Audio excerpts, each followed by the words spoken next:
Hello friends, welcome back to my channel. दोस्तों, आज हम बनाएंगे ये बहुत ही ब्यूटीफुल और चॉकलेटी केक पॉप्स जो बच्चों को बहुत ज़्यादा पसंद आएंगे और इन्हें घर में बनाना बहुत ही ज़्यादा आसान है।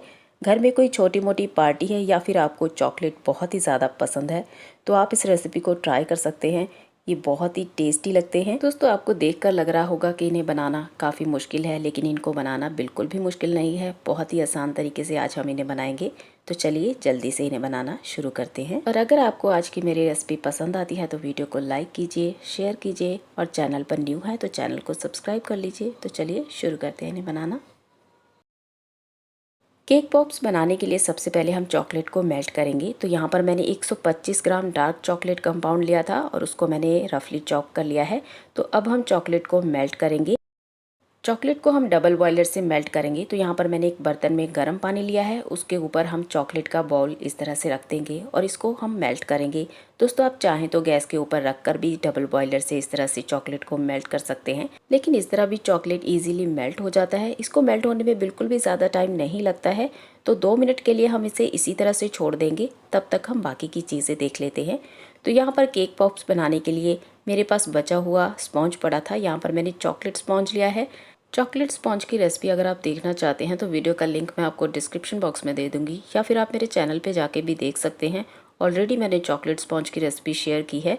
दोस्तों, यहाँ पर मैंने बचा हुआ स्पॉन्ज लिया है। तो अब हम इसे इस तरह से तोड़ लेंगे और हम इसे क्रम्बल कर लेंगे। आप चाहें तो मिक्सर में डालकर भी इसे क्रम्बल कर सकते हैं, या फिर हाथों से इस तरह से भी तोड़कर कर सकते हैं, तो बहुत इजीली हो जाता है। तो यहाँ पर मैंने देखिए हाथों से इसे इस तरह से क्रम्बल कर लिया है। इसका मोटा टुकड़ा इसके अंदर बिल्कुल भी नहीं रहना चाहिए। तो आप इसे अच्छे से इस तरह से कर लीजिए। तो चलिए अब चॉकलेट को देख लेते हैं। चॉकलेट भी मेल्ट हो गया होगा। तो यहाँ पर आप देख सकते हैं कि चॉकलेट जो है वो अच्छे से मेल्ट हो गया है। चॉकलेट के अंदर कोई भी मोटा टुकड़ा नहीं रहना चाहिए। तो इस तरह से चम्मच से चलाते हुए हम इसे अच्छे से मेल्ट कर लेंगे। हमें एकदम स्मूथ और सिल्की चॉकलेट यहाँ पर चाहिए।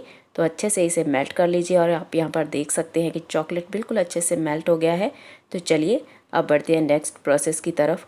और यहाँ पर हमने चॉकलेट स्पॉन्ज को हमने क्रम्बल करके रखा है। तो इसमें हम 1/4 कप कटे हुए अखरोट डाल देंगे। यहाँ पर मैंने अखरोट को बहुत ही बारीक कट कर लिया था, वो डाल देंगे। अब यहाँ पर हम इसके अंदर मेल्टेड चॉकलेट ऐड करेंगे। दोस्तों, हमें चॉकलेट उतना ही डालना है ताकि इसका सॉफ्ट डो तैयार हो जाए। और आप इसके अंदर अपने मनपसंद ड्राई फ्रूट्स ऐड कर सकते हैं। जो आपके बच्चों को पसंद हो वो ड्राई फ्रूट्स आप इसमें ऐड कर सकते हैं। यहाँ पर मैंने अखरोट को बारीक कट करके डाल दिया है। अब इसे अच्छे से चम्मच से पहले मिक्स कर लेंगे। अभी हमने इसके अंदर 2 बड़े चम्मच मेल्टेड चॉकलेट के डाल दिए हैं और अच्छे से इसे मिक्स कर लेंगे। अब हम इसे हाथों से अच्छे से मिक्स करेंगे, क्योंकि हमें इसका एक सॉफ्ट डो तैयार करना है। दोस्तों, जो हमने इसके अंदर मेल्टेड चॉकलेट ऐड किया है उससे इसका टेस्ट जो है बहुत ही कमाल का आता है। बहुत ही ज़्यादा टेस्टी केक पॉप्स तैयार होते हैं। अब हम हाथों से इसे अच्छे से मिक्स करेंगे और इसका सॉफ्ट डो तैयार कर लेंगे। तो अब हम इसे थोड़ा सा बाइंड कर कर देखेंगे। तो यहाँ पर आप देख सकते हैं कि मुझे थोड़ा सा ड्राई लग रहा है, तो हम थोड़ी सी मेल्टेड चॉकलेट इसके अंदर और ऐड करेंगे और फिर से इसे मिक्स करेंगे और इसे फिर से बाइंड करके देखेंगे कि अच्छे से बाइंड हो रहा है या नहीं। आप चाहें तो इसके अंदर थोड़ा सा दूध भी ऐड कर सकते हैं, लेकिन यहाँ पर मैंने दूध ऐड नहीं किया है। मैंने यहाँ पर सिर्फ इसके अंदर मेल्टेड चॉकलेट ही ऐड किया है और आप यहाँ पर देख सकते हैं कि इसका सॉफ्ट डो तैयार हो गया है।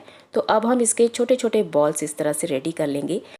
वाइट साइज़ के बॉल्स हमें यहाँ पर रेडी करने हैं। तो इस तरह से देखिए गोल गोल करते हुए हम इस तरह से इसके छोटे छोटे बॉल्स तैयार कर लेंगे। तो सारे बॉल्स हम इस तरह से तैयार कर लेंगे। उसके बाद मैं आपको दिखाती हूँ। मैं आपको एक और बनाकर इस तरह से दिखा देती हूँ कि देखिए इस तरह से इन्हें बनाना बहुत ही ईजी है। जिस तरह से आप लड्डू वगैरह बनाते हैं बिल्कुल वैसे ही हमें बनाना है। लेकिन अगर आपका ये डो जो है वो ड्राई है तो आप इसके अंदर थोड़ा सा मिल्क भी ऐड कर सकते हैं। तो देखिए यहाँ पर हमारे बॉल्स जो हैं वो रेडी हो गए हैं। तो सारे बॉल्स हमने चॉकलेट के रेडी कर लिए हैं। तो लीजिए चॉकलेट बॉल्स हमारे रेडी हो गए हैं। तो बढ़ते हैं नेक्स्ट प्रोसेस की तरफ। तो इसमें लगाने के लिए यहाँ पर मैंने इस तरह के स्टिक्स लिए हैं। ये आपको इजीली मिल जाते हैं, आपको किसी भी किराना स्टोर से भी मिल जाएंगे। तो अब हम एक एक स्टिक को इस तरह से चॉकलेट के अंदर डिप करके इसके अंदर लगाएंगे। तो जो मेल्टेड चॉकलेट थी उसके अंदर मैंने स्टिक को पहले डिप किया है और उसके बाद हम इसके अंदर इस तरह से लगा देंगे।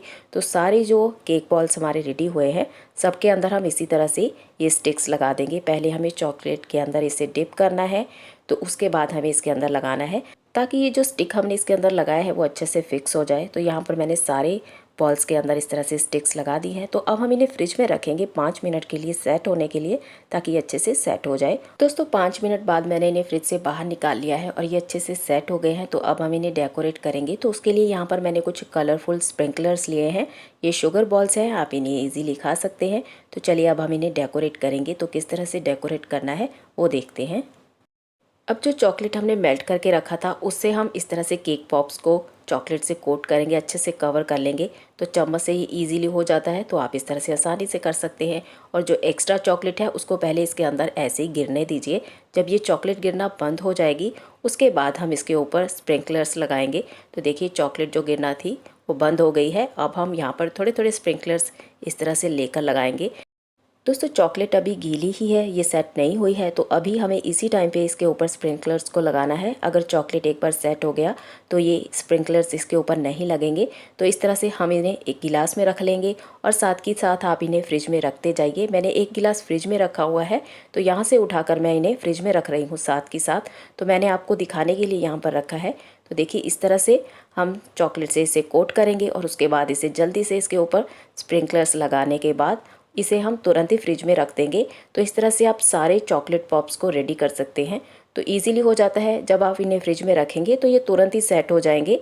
तो देखिए यहाँ पर हमने इस तरह से इन्हें गिलास में रखना है और तुरंत ही आप इन्हें फ्रिज में रख दीजिए। तो यहाँ पर मैंने कुछ सिल्वर स्प्रिंकलर्स लिए थे, वो लगा देंगे। तो उससे ये बहुत ही ज़्यादा खूबसूरत लगते हैं और इन्हें बनाना भी बहुत ही ज़्यादा आसान है। दोस्तों आपको पता है कि चॉकलेट कितनी जल्दी सेट हो जाता है, तो उसके सेट होने से पहले ही हमें इसके ऊपर इस तरह से स्प्रिंकलर्स को लगाना है और इसे इस तरह से आप गिलास में थोड़ी थोड़ी दूरी पर रखिए और इन्हें फ्रिज में रख दीजिए। ये तुरंत ही सेट हो जाएंगे। दोस्तों इनको बनाते वक्त बस आपको एक ही बात का ध्यान रखना है, जब आप इसे चॉकलेट से कोट कर रहे हैं तो जब तक एक्स्ट्रा चॉकलेट गिर नहीं जाती तब तक आपको इस तरह से स्प्रिंकलर्स नहीं लगाने हैं, नहीं तो आपके स्प्रिंकलर्स जो हैं वो चॉकलेट के साथ ही बहने लगेंगे। तो इस बात का आप ध्यान रखिए। तो यहाँ पर मैंने सारे जो चॉकलेट केक पॉप्स हैं रेडी कर लिए हैं और आप देखिए ये कितने ज़्यादा खूबसूरत लग रहे हैं। मैंने इन्हें 5 मिनट के लिए फ्रिज में रखा था और ये अच्छे से सेट हो गए हैं। तो लीजिए रेडी हैं हमारे बहुत ही यमी और ब्यूटीफुल केक पॉप्स, जो आपको बहुत ज़्यादा पसंद आएंगी। दोस्तों आपको आज की रेसिपी कैसी लगी मुझे नीचे कमेंट बॉक्स में ज़रूर बताइएगा। उम्मीद करती हूँ आपको रेसिपी पसंद आएगी। मेरी रेसिपी आपको पसंद आती है, वीडियोस अच्छे लगते हैं तो वीडियो को लाइक कीजिए और शेयर कीजिए। अगर फर्स्ट टाइम आप मेरे चैनल पर आए हैं तो चैनल को सब्सक्राइब कर लीजिए। तो दोस्तों मिलते हैं एक नई और आसान रेसिपी के साथ। Thanks for watching.